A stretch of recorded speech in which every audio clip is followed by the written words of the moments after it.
Reka tuanze dusenge. Tuombe kwanza. Mbere yuko dukomeza. Kabla hatujaendelea. Reka buri wese. Acha tusikila mmoja wetu. Muri uyu mwanya. kwa muda huu abashe kwiyegereza Imana ye. aweze kukaribisha Mungu wako. Wiyegereze Imana yawe. Ukaribishe Mungu wako. Uyibwire ngo ndakwiyegereje. Yambie na kukaribisha. Ndakwakiriye mu mutima wanjye. Ninakukaribisha. Uzuganze muri iki gitondo. Ujae ndani ya moyo. Uzukoreshe. Nkeneye kukubona. Nataka kukuona. Ni wowe naje kubona. Ni wewe naje kuganira nawe. Nikuja kunena nawe. Naje gusingira ivyo wanteganije umunsi wa none. Nikuja kushika yale umeniletea. Usenge gutyo. Uombe hivyo. Wiyegereze ubwiza bw'Imana. Ukaribishe utukufu wa Mungu. Niturangiza. Alafu tukimaliza. Turakomeza kuririmba. Tutaendelea kuimba. Mwami Yesu. Uiteka Mana imbara. Turi imbere yawe Mana. Uhimbazwe Mwami Yesu. Turi imbere yawe muri iki gitondo Kristo. Ziringiro zacu ziteka. Turi imbere yawe Mana. Sinajyawe Turakwiyegereje muri iki gitondo Kristo. Imitima yacu ikomeza. Tuguhaye ikaze kandi mu bugingo bwawe. Bana wakiseneza. Twaje kubonana nawe na. Twaje kwakira ibyo wadutegurije muri iki gitondo. Buri wese reka baje gusingira. Natwe Mwami. Reka buri wese abashe kwakira. Imitima yacu. Reka buri wese abashe kumva wowe muri iki gitondo Mana. Dukura amaso ku bantu. Twimura amaso yacu. Tuyakure kukurebana. Ahubwo tugutumbira wowe. Bibiri ijambo rya Bibiliya rivuga ngo dutumbira Yesu ngo niwe banze ryo kwizera. Reka tugutumbire Mana. Reka tugutumbire muri iki gitondo. Muri aya materaniro. Reka buri wese akumve. Reka buri wese akwakire. Reka buri wese Mana agufata gukomeze. Reka buri wese Mana akugumire. Mu izina rya Yesu Kristo. Ushimwe Mana kukugira neza. Ushimwe kuko uri butunezeze Mana. Nganza muri aya materaniro. Ubugingo bwacu bwagacira imbere yawe. Buri wese Mana abashe kukumva muri iki gitondo Mana.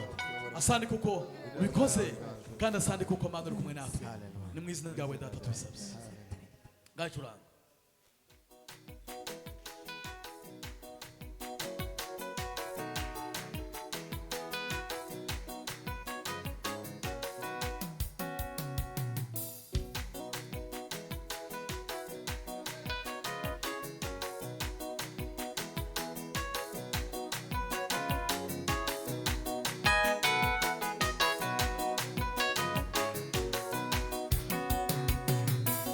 Petero na Yohana walikwenda uko kwenye hekalu. Petero na Yohana walikwenda uko kwenye hekalu. Petero na Yohana walikwenda uko kwenye hekalu. Petero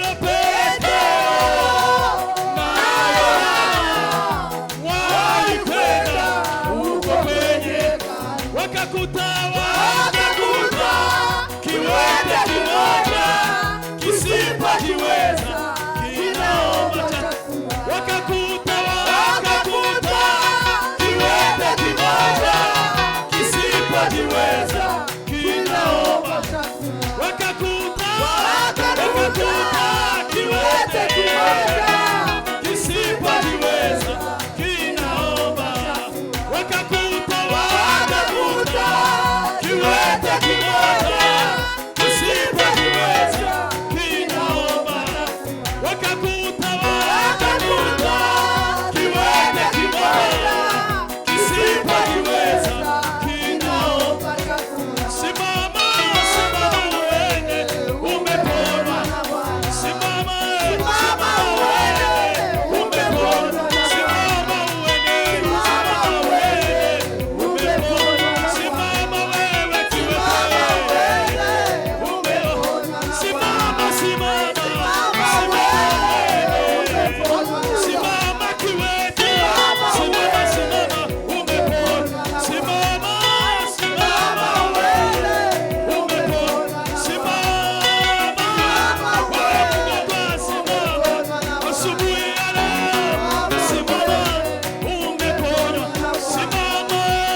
dusenge Imana. Reka dusenge. Hallelujah, Yesu. Hallelujah. Hallelujah. Hallelujah.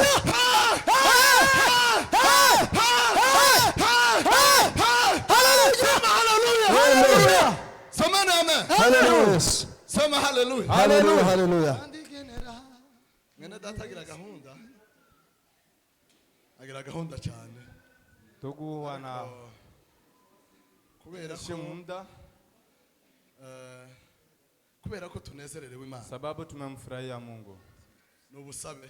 Niombi Atureke twongeremo kandi atuongezee tuweze kucheza. twongere kandi twegereze ubwiza bw'Imana. Mukaribishe utukufu wa Mungu. Kondikiteri mitera turamwiyegereje. Tunawakaribisha ndugu Ni zetu. kaze data. Acha inuke. Hamwe namwe mwese turabiyegereje. Na wengine wote Turavuze ngo ni tunawakaribisha. kaze. Tunasema Munezererwe karibuni. Imana muri aya materaniro. Furahia Mungu kwa ibada Munezererwe hii. Imana muri aya materaniro. Furahia Mungu kwa ibada Twumve hii. Imana muri aya Furahia materaniro. Mungu kwa Buri ibada wese hii. yumve Imana muri aya materaniro. Hallelujah. Hallelujah. Sema amina. Hallelujah. Twongeye kandi gusubira mu buke. Tutarudia tena kidogo. Tubwire Imana ngo Mana ni wewe dukeneye. Tuseme tuambie Mungu wewe ndio Muri aya tunataka. materaniro dukeneye Kwa kumva. ibada hii wewe ndio tunataka. Kugira ngo dukomeze tunezere. Ili tuendelee kumfurahia. Wamukomeza warugeze data.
Yes. Bwana asifiwe. Hallelujah.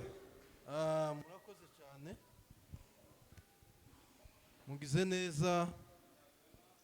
Imana ibaho umugisha. Mungu awabariki.